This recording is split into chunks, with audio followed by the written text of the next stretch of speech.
Welcome to the Uncensored Unprofessor, a podcast where I want to think more deeply with you about Christian faith and life. Hey, all you believers, you non-believers, you sort of believers, you think I'm a believers, welcome again. Welcome today to the Uncensored Unprofessor. Once again, my friend and former colleague, Dr. Greg Austring, is with me today. Greg is professor of religion and intercultural studies at Vanguard University.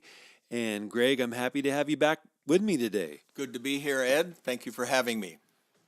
So in our last episode, we were thinking together, talking together, stream of consciousness together about worldview and kind of a worldview taxonomy and how worldview has beliefs and values and behaviors, and we were kind of trying to think through ways to frame that. In this episode, I'm kind of hoping we can think about the history of worldview or how Western worldviews have unpacked. But first, I thought it might be helpful maybe just to tell a story or two on how worldview impacts us. And as I was thinking about this episode, I thought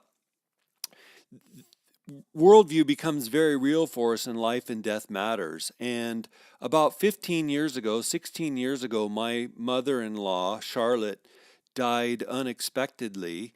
And she was only 65, and we hardly could see it coming. It happened after a surgery. And even as Christians, that can really throw us for a loop. I remember that my wife had to process her mom's death. We would be going to church on Sundays, and in church they'd be singing lots of happy songs. And Tanya told me later that she struggled with guilt for a year because she would go to church and they'd be singing all these happy songs, and she said, I would stand there feeling bad that my mom died and no one wanted to talk about death. And even then, doubling down, she'd feel guilty because she wasn't happy while they were singing all these happy songs. And it's just a personal way to say her whole worldview was thrown into chaos to be a Christ follower and processing death. And I'm sure you have some kind of similar story where you're saying, hey, what's going on with my worldview? Well, that's right, and you've hit on to something there, that traumatic events in our lives will often radically affect our worldviews. In my particular case, we were a happy family. I think we were a happy family of 5 children, 2 parents. In 1960, my dad left for work, and he never came home. He was killed in a work-related accident. I remember the day, it was December 10th, 1960. He was buried on my 6th birthday. Oh my gosh. August 13th, 1960. And if you could, this will give you an idea of the worldview at the time, but they actually held a birthday party for me after his funeral. I remember it vaguely. I remember the funeral more, but it was the worldview at that time, because it had gone through 2 world wars and the Depression, and the worldview was, we have to cope and we have to go on and make things as normal as possible, even though this traumatic event had happened. But where that affected me through the years is I never really rebelled as a kid. We grew up in a Christian home. My mother never remarried, went to church all of the time. It seems like all of the time. Yeah. And I would hear speakers say you can trust God for anything. And this just little quiet thought would go in the back of my mind, not really a debilitating thought, but as well, you can't trust God to keep people you love alive. Because I had learned that firsthand. And that one kind of gnawed at me for a while. I eventually worked through that, and I came to the realization that God never promised that. So I'm not really here to trust him for that. I'm here, what he did promise was he would walk us through the most difficult of situations, not unscarred and not unaffected by it, but he would walk us through and get us to the place where we would become closer to who he created us to be along the way. But to this day, I still struggle with trusting God. So that's what I'm thinking, man, is it the case, and I don't mean to get overly personal, but Is it the case that every year at your birthday you remember being a 6-year-old standing there at your dad's grave? It crosses my mind, and the day that he died crosses my mind as well, December 10th. So I look at that in the same way. It's almost like I remember that as much as I remember my birthday. And I'll tell you where it affects me today in my thinking is and it was through our kids growing up and when we were all home and my wife working, if somebody didn't come home on time, I would easily go to the worst case scenario and think, I hope that nothing's happened because it did happen before. So this is going to detract a little bit, but I grew up in a home in a Christian church where we were real big. God bless us on the rapture, the second coming of Jesus. There were times when I was in elementary school and junior high, and I'd come home and no one would be there, and no one would be there too long, and they wouldn't show up, and I'd think, oh my God, I've missed the rapture. Absolutely, and that would have been the worst thing to happen. I did have on occasions. I remember a recurring nightmare that my mother was going to die, and in my nightmares, I was begging to be taken with her. But that's the way it affects you, and I have to live with that idea of how much can I trust God, and I still do. If there's one area that I need to work on constantly is how much am I going to trust God, and how that plays out is what's up to me to do and what's up to let God to do, and I don't always see the clear delineation in that. Well, I'm sorry, but man, for me, that's called the whole Bible. I mean, that's Genesis to Revelation is how much can I trust God and will I trust God? But those are some microcosmic examples of worldview.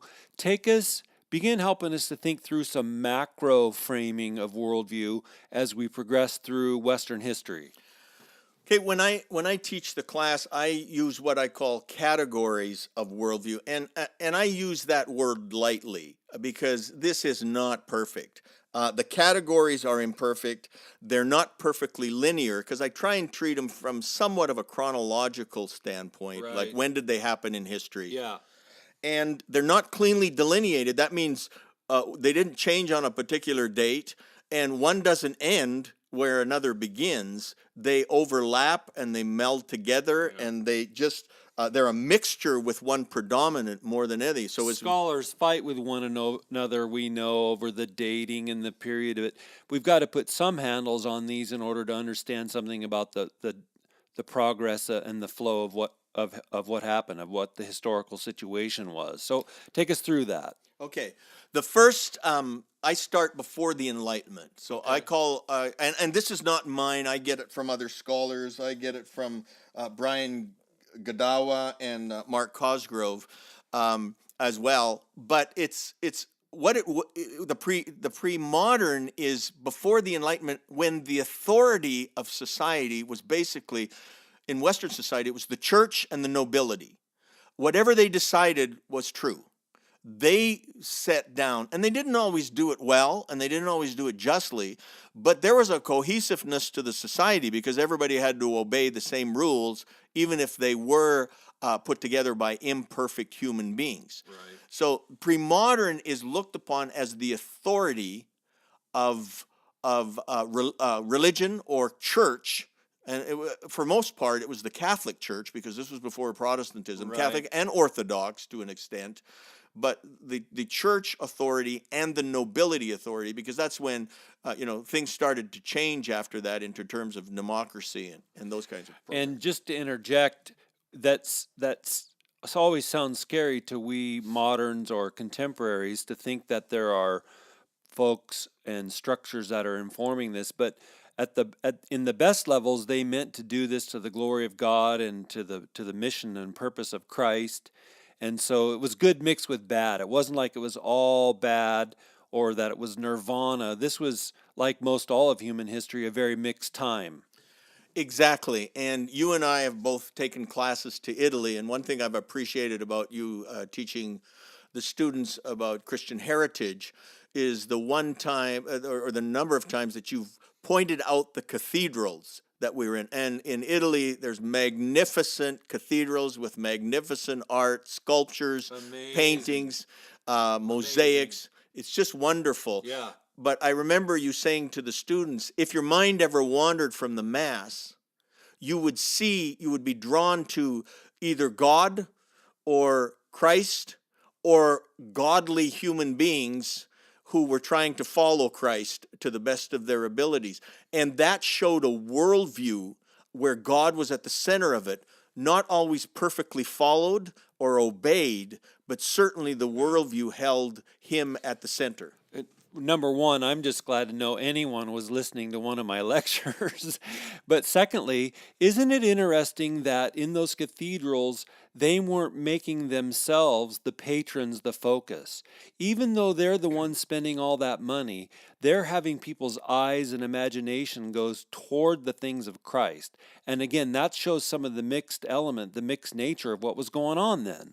Exactly, and when you see the cathedrals, and often they were competing cathedrals, so one would spend more money and be more extravagant to show his dedication in following God, and to kind of imply that the others weren't following quite as good. I mean, as imperfect as that motive is, as Paul said, at least Christ was still being preached. Yeah, so amazing, so different. It's so hard to get our heads inside of that. So we got the pre-modern, where the church and nobility are trying to shape reality and behavior and what's good and true and beautiful. It goes from there to It goes from there to the Enlightenment, and that's where modernism comes out.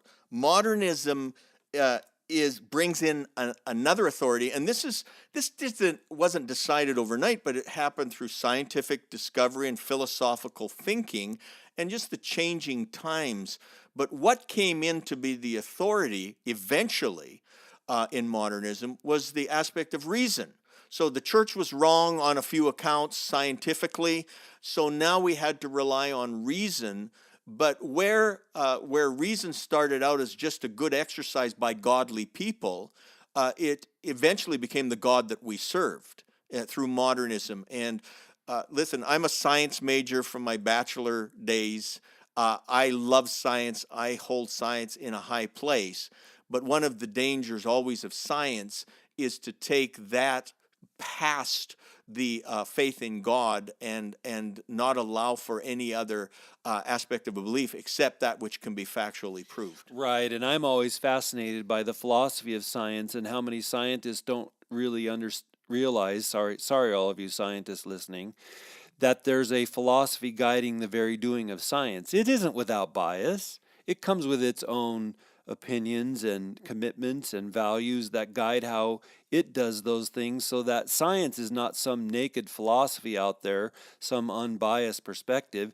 It itself, reason, even to frame it in terms of reason, is to posit a whole series of commitments and beliefs and superstructures that are guiding the way people define reason. Right, and that happened on a number of different levels. There were the Galileos and the Copernicuses and the Newtons. Obviously, interestingly enough, probably all had a godly perspective of some sort. Right. But it also, philosophically, you've mentioned Descartes before. He came up with Cartesian dualism, and what that was aimed to do was to try and accept the fact that there was immaterial and material, but we're going to separate them, so we're not going to look at them the same way. So it moved into dualism rather than a holistic, and we know that's a change because in the Judeo perspective of the earlier times, holism had to be the way you thought about the human experience. Right. The very notion that we think of ourselves as bodies and spirits, or bodies and souls and spirits, reflects as much a Cartesian shift to categorize and break ourselves up into parts than it does say a Jewish perspective, which was far more holistic, that we are embodied selves or embodied souls, and we won't realize that we're following in Descartes' wake to begin breaking things up into constituent parts. Yes, and as we analyze each of these categories, you can't just analyze them as to what their detrimental effects were on us. Modernism brought in a lot of good. It brought in individuals have God-given rights. It brought in the idea that ethics is important and we should be thinking about ethical questions. And we have differences in how we think about those, but at least we can look at processes, whether it be utilitarian ethics or deontological ethics, where only rules matter. We are Modernism has helped us analyze and think about things. The idea of basic human rights led to democracy and led to the founding of this nation, and so we can't say it was all bad. As is in all cases, though, when it's taken to the extreme, it loses its balance and it loses some of the efficacy that was meant to have by negating other perspectives, and especially by negating the pre-modern perspective of having a theistic center to your worldview. I'm such a kid in a candy store right now because I love thinking through these categories and seeing how they shape not just society but individual beings. I mean, Dr. Jordan Peterson, if you guys are aware of him and pay attention to him at all, he says the great thing about Western civilization is the shift from the collective to the individual, that now these individual rights, the notion of individual dignity, that the individual should in many ways trump the state. It's a radical notion that comes from modernism through Judeo-Christian tradition that shapes society. It's utterly fascinating and intriguing to me. And once again, individualism is so important from a God-believing perspective, because God looks at us personally and individually. But as the case, if you go too far to individualism, you lose the corporate, you lose the communalistic. And that's important as well. It's biblical, as is the individual. So the challenge is to find balance in that. One of the interesting comparisons in terms of church between the pre-modern and the modernistic is the way the service played out. That's good. In the pre-modern, the Eucharist basically was the apex of the service. It all worked towards communion, to taking the body and the blood of Christ. And for many people, it was a re-sign up of belief in Christ and reliance on His redeeming work in our lives. And it was something, in Protestants, this gets lost on a lot of evangelicals, that notion of Eucharist and building toward Eucharist was all something they did together. This wasn't one individual after another individual. They were sharing the Eucharist together. And that's really hard for us now, this side of modernism, this side of the American experiment, to think in terms of collective categories. That's how deeply we've been shaped by that modernistic worldview. Well, I can't read 1 Corinthians chapter 11 without noting that aspect of it.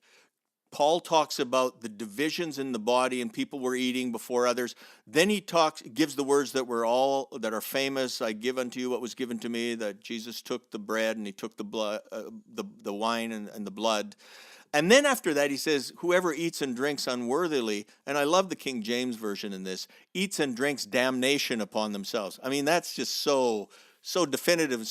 But what is that? We often thought as individualists, well, it's just sin in my life. Right. I can't come with sin in my life. I don't think that's at all. What it was the breaking of community before this. So if brother A hates brother B and they both take communion in the service, that's a real serious getting away from what the original meaning was. That's such a great example. And I'm thinking even as Americans, we have a hard time of thinking about ourselves as together. I had the misfortune or the fortune of being the president of my homeowner association board for 6 years. There were 340 units in the complex I lived in. And as the president of the board, we board members would try to come up with things to bring the community together.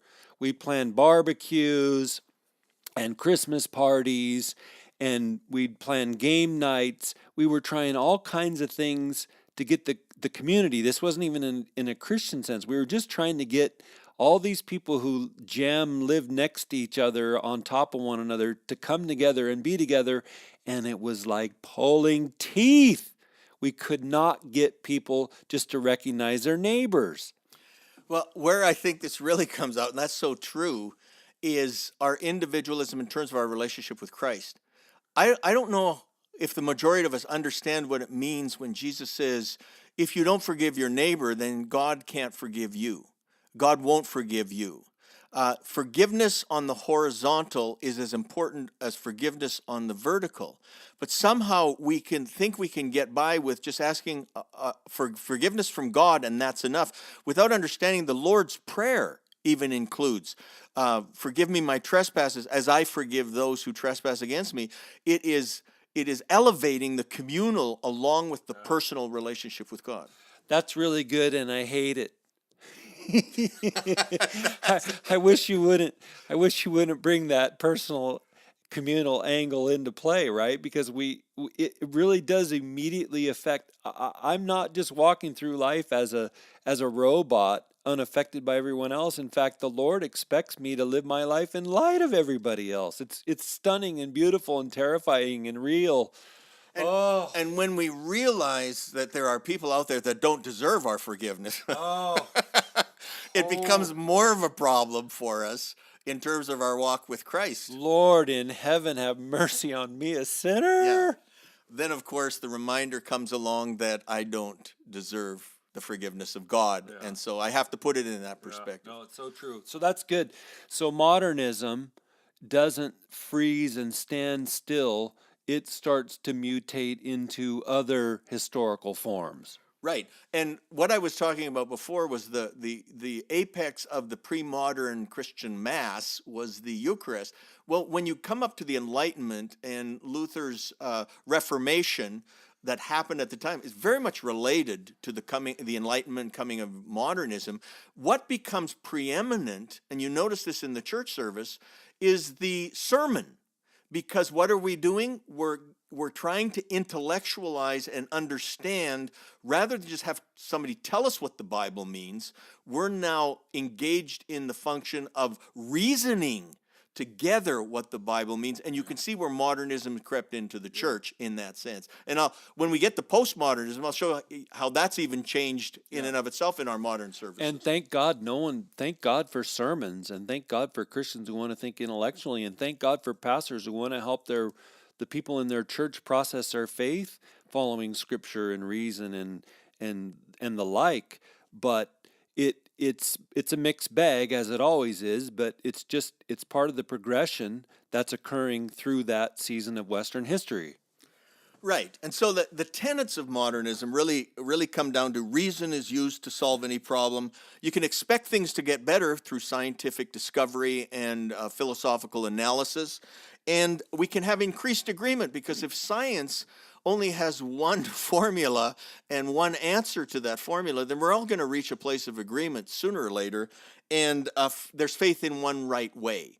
That's the other thing. And there's a lot of right about modernism, but you can't be that right about any position. Did it work? Did the modernists finally bring everybody together at the same place around the table where everyone, okay, good, we have consensus now. We know together the best way to do this at all. They finally realized it, right? Well, actually, no. We began to see No that. way.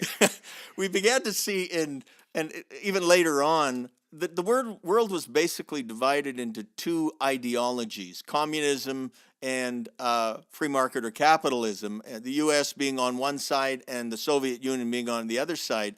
Neither of those were perfect, but you see there wasn't agreement. Right. There wasn't one right way. There was different ways of looking at it, and both of those are formulaic, modernistic perspectives. So they both have roots in modernism. And then for the postmodern, the existentialist thinker, they're looking at world wars. Where's the reason in some almost near to 100 million people being killed in just over half of the first part of the 20th century? Where's the reason in that? Where's the reason in colonialism and slavery and all those kinds of things? So the system obviously did not manifest the good and the truth that it was thought to have been. And that brings us to the next category of existentialism.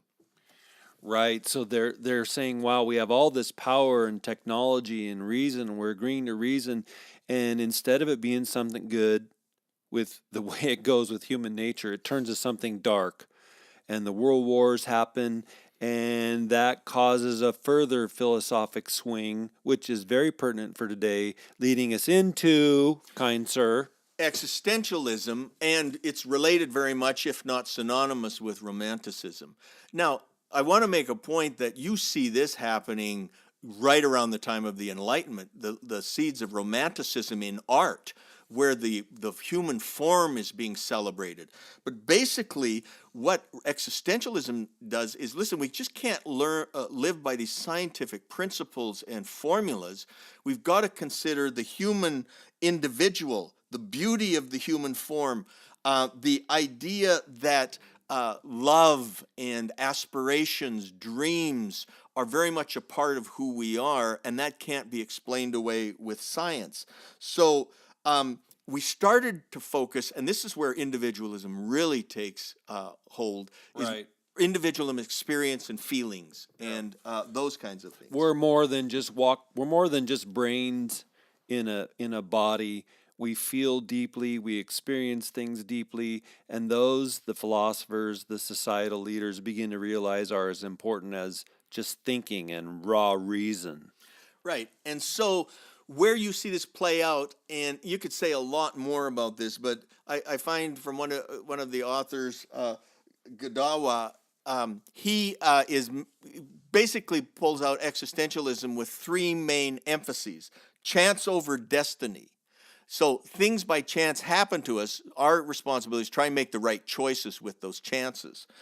Freedom over rules. Sorry to interrupt. Yeah, So when he's saying chance over destiny, he's saying there's not some law, logos, reason at work in the universe. This is all just a grab-ass bag of chaos that we got to deal with. Right. I show movie clips as an example for each of these categories. And the one challenge you have with showing movie clips is that they're all from a postmodern perspective, so the postmodernism always creeps in, but there's enough essence of the category there. So for existentialism, the par excellence example is the movie Titanic. So Jack wins a poker game to get on the ship. Chance. He sees Rose up on the deck at a certain particular time of day. He happens to be smoking a cigarette at the back of the ship when she's bent on suicide by throwing herself off the. All of these chance encounters show this existentialism. The second category is freedom over rules. There's no ultimate ruling authority. Rules are modernistic oppressions, and they inhibit the free choice. So we've got to be careful of those. In Titanic, the good example of that, you see that when he gets on, running to the ship, to get on the ship, they ask him, have you been deliced? And he says, yeah, we've both been deliced, lying. And then he says, we're Americans, we don't need it. So there's the flaunting of the rule right there. Then he is invited up because he saves Rose from her suicidal endeavor. He's invited up to first class. So he breaks the rules. And by the way, another aspect of chance is there just happens to be a tuxedo that fits him so that he can dress properly for that dinner. Right. But the freedom over rules is shown in that. And then you see Rose wanting to buck the rules of her upper class society in order to do that. Right, and Titanic's one of the highest grossing films of all time. When we start breaking it down like this, for as mesmerizing and visually dramatic as it is, we begin to see there's a bit of sermonizing that's going on inside of this amazing story with the philosophy that's at work behind it. One of the great scenes is at the dinner where Rose's mother is trying to really put Jack down. And he says, no, I woke up under a bridge this morning and I don't know what this day's going to bring me, but I know it's going to be an adventure. You can almost see Rose drooling at this lackadaisical attitude towards life where nothing has to be fulfilled rule-wise and you're just free to do whatever you want. We're sitting here talking about this movie, ruining it for all these millions of people, because I know there are millions of you listening. these millions of people out there, and we're showing there's some philosophy at work, and it's not just a simple romance story. Yeah. We don't want to ruin the end for you, but some people die. I don't know if you know the story or not. In case you hadn't read that book. Or seen all of the documentaries about finding the Titanic at the bottom of the Atlantic. So you got chance over destiny, freedom over rules, and then what else is at work in existentialism? Experience over reason. What becomes important, and they are important, are personal experiences. That which self can experience, enjoy, and what is achieved is the best for which one hopes. And you see this happening after the dinner when In the movie Titanic, when Jack slips a piece of paper into Rose's hand and says, if you really want to party, and she meets him at the clock, and then they go down to third class level where they're just having a hoopla and a dance and all kinds of fun and liquor's flowing. And I tell my students, here's the deal, is the movie's trying to promote this. We all know that it's more fun in third class than first class. We all know. Right. We're all striving to get coach rather than first class on the airplane. Having flown coach my whole life, I know that's the truth. Right. Wow. That curtain is drawn and you know there's a separation that you would just love to be on the other side of. But that's the message of existentialism. You see this in a lot of stories, is that the poor pauper is really having a better and more enjoyable life than the upper class. That may be true to an extent. As a missionary, I worked with poor people who seemed happier than the people than we are. That's interesting. But for the most part, those poor people are trying to make more money and trying to get richer than they are. So to just write it off as experiencing the lesser is better, yeah, it's a little problematic. That's good framing. So if we've moved from pre-modern to modern, and we've unpacked a little bit of existentialism, and that's going to spill over into what follows. Tell us more there. Well, that hated terminology, postmodernism. I get it. It's overused, and we describe it a lot. And whether we these categories are not always difficult. The challenge is you can never define a category while you're going through it. You have to wait 20 or 30 years later, or maybe longer than that. And so we include, the idea of millennials or whatever it is. But the postmodernism, I refer to it as existentialism and beyond, or existentialism with an attitude, because what comes out is a terrible distrust in authority. And if you look at one era that really kicked it into orbit, it's the 1960s, where the Vietnam War and the protests and the sexual revolution, anything that authority told us was not to be listened to, because it was a form of oppression. And all of the movements come out of it. Many of good things happened. The civil rights movement needed to happen, and it happened. But the sexual rights, the sexuality issues, the abortion issues, they all came out of that, because no one is going to set a rule to tell us how we can live individually and how we control our own bodies. And if you're a student of history, or like I was a little boy growing up in the 60s, that this is just kind of what is. And we're watching these people do these things and react and want to throw off oppression, not realizing that there's actually philosophy that's inside and beneath that's driving that. There were all kinds of philosophical things those hippies were learning at college that were causing them to challenge the status quo at the time. And we talked about this in the last episode, but where you see the relationship is the equation of absolutes with oppression. So any kind of overarching rule is meant to hold me down. And so one of the signs of postmodernism is the rebellious nature in terms of rejecting absolutes as a governing authority. Right. And not recognizing that rejecting absolutes is an absolute. I don't need to interject that here, but keep going. Tell us more what you see happening there with postmodernism. Well, since there's no absolutes, then it's up to the individual to define what is real to them. And this is where you have multiple realities coming about. Just that term by itself, it sounds like we're in different dimensions. Well, what it just simply means is that each of us are determining what reality is, and you're welcome to believe, for the most part, what you believe, as long as it doesn't oppress me, and I'll believe what I believe. And this is, you hear the arguments, well, that your morality is your morality, but my morality is my morality. So there's no guiding principle anymore. Yeah. And I'm just thinking still, as we put this back into the macro, if in pre-modernism we move from the communal, and in modernism we move to the individual, postmodernism sort of gives us the individual on speed, or the individual on steroids. So some scholars say postmodernism is just modernism taken to the extreme, that it's really not a new thing. It's just upping the ante, or pushing the boundaries of what was there even before.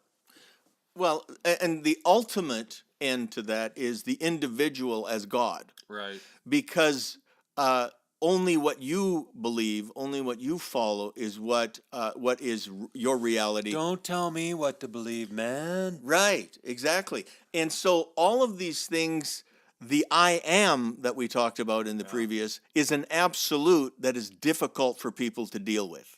Yeah. And because they can't deal with that, Jesus Christ, God, becomes not the God of their life anymore. It might becomes an appendage, but they become the God because they determine what is important and what reality is.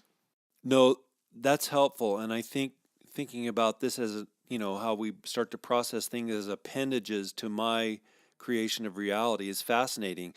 Sometimes it's easy to talk about this stuff as though somehow the church or Christians are exempt from this. But in fact, it really does have an effect upon our faith and how we do our Christian lives. And I'm just thinking with you, how could that play out, say, in a Christian worship service? What could be happening inside of evangelical charismatic services where that's creeping in and influencing what's occurring? Well, that's where it gets interesting, because what you see happening is, and we talked about this for pre-modernism, the apex of the service, or the culmination of the service, was the Eucharist, a ritualistic representation of redemption for us, to remind us once again that we've been saved. Right. And then in modernism, it was the rationalistic understanding or analysis of Scripture to help us live better lives. I ask my students, what is the principal issue or aspect of why you choose a church? And almost all of them say worship. So what has happened in postmodernism, and it's not bad, postmodernism has brought some good things. It's the vibrant worship of the service. Now, you do see a communal aspect of that, but what you really see is the individual being touched in their feelings, in their psyche, in their understanding of their relationship with God to the highest extent, and they have control over that. They are initiating that. They are involved in that, even though the worship service is led by others. So wait a minute, you're saying here we are in corporate worship, but inside of that, individuals are the ones that are determining what's being unpacked or how it's being processed? Well, we don't totally deny the corporate, but what the corporate does is when we're all together singing, that affects me individually. Yeah, there's nothing like being in a large group of people who are vibrantly worshiping God in music and song, but it's really giving me an individual experience. And I'll tell you, as I'm thinking with you, I'll say this, that you don't have to take the blame for this, but I'm thinking of how it is that I go into so many non-denominational or even denominational churches now, and the service starts out and the lights are on, and when it comes time for worship, quote unquote, the lights go off, and suddenly I may be there in a crowd of 1,000 people, but I'm by myself as I meet with God, because the lights going down, I think, is a way for me to be able to really focus on my time with the Lord in worship. I think that's how that's playing out. And again, I might be there with 1,000 people, but functionally it's just me meeting with Jesus. Right. And it becomes an individual experience. When I was campus pastor at Vanguard, it would always impress me. You'd have these notes, comments sent to you, and in the same chapel, you would have one student saying, that was the best chapel I've ever been to, worship was so alive. And you'd have another student saying, that was the worst chapel I've ever been to, it was just dead. Yeah. And so you could see them processing the experience individually, even though they were corporately engaged in worship. But this postmodernism is basically where we're at. Now, I want to cover just one other quickly. Sure. That kind of saturates it all. It's pantheism.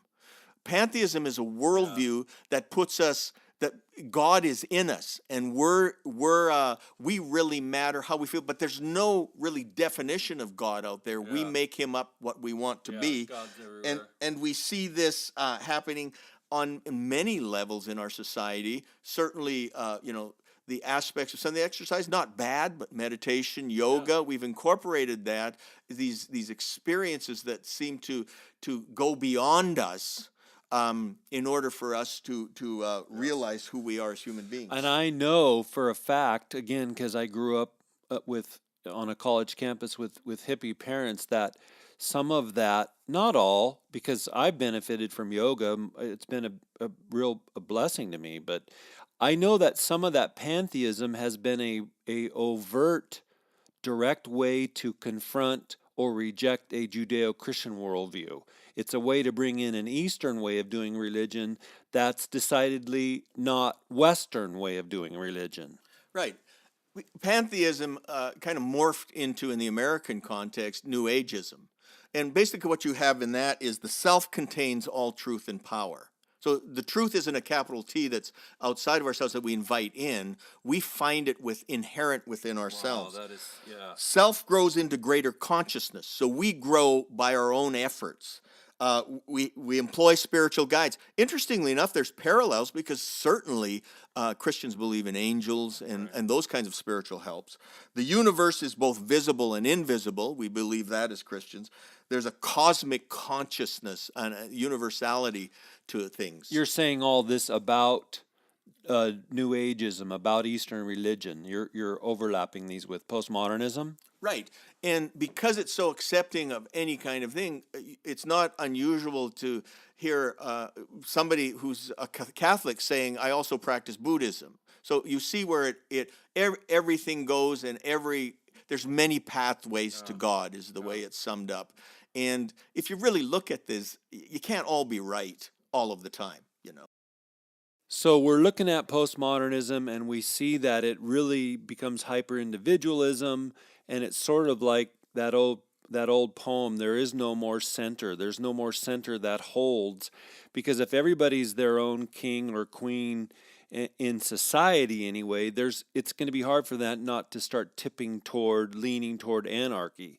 So Christianity instead offers us what kind of center? Well, Christianity provides the absolute, first of all, in the I am of Jesus Christ. But not only in him as a person, certainly that is first and foremost, because it's relationship with him that matters. But it's also his teachings. It's interestingly, in the Bible, most of conforming to God's will and inviting God's will into your life has to do with obedience. And so there's obedience to an absolute. Yeah. There's obedience to some principles and concepts that we have to live by. And as in Christian theism, this is the challenge that Christianity has in this kind of society, is it provides an absolute that has to be adhered to in order to be who we're created to be, in order to bring glory to God. And that's going to be the thing that's tough for everybody to handle. If we don't, though, we follow the Old Testament description of everybody did what was right in their own eyes. And when that is mentioned in the Old Testament, it never has a good outcome. Yeah, no, that's so good and so true. I know when I was a teenager in church, I would hear absolutes or commandments or obedience or Jesus the great I am. And I would always hear that as something that was against me. Like God put those things up in order to be against me.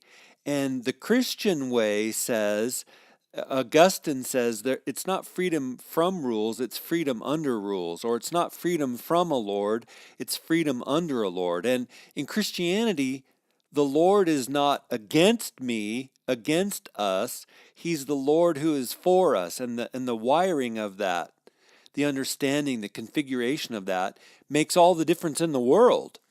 Exactly. Obedience in the biblical sense is just a prescription for how to live life to its fullest and to how we were meant to be and how we were created to be. Well, Greg, this has been another, I think, just utterly fascinating episode to think how it is that we're informed by these huge societal swings. Other people like the Devil Wears Prada and her cerulean blue again, back to last. Other people have decided things and tell us things that shape our own reality, and we think we're the first ones to think them, when in fact those were put there for us by others. And I'm really grateful that you were helping us to see some of that today. Thank you, Ed. There's nothing new under the sun, I guess we could by that. Thanks again, and this was fantastic. Appreciate you being here. Thank you for listening to Dr. Austring and I today. We hope that this was informative and stimulating. If you have any questions for the Uncensored Unprofessor, please email me at uncensoredunprofessor@gmail.com. And turn your brains on, everybody.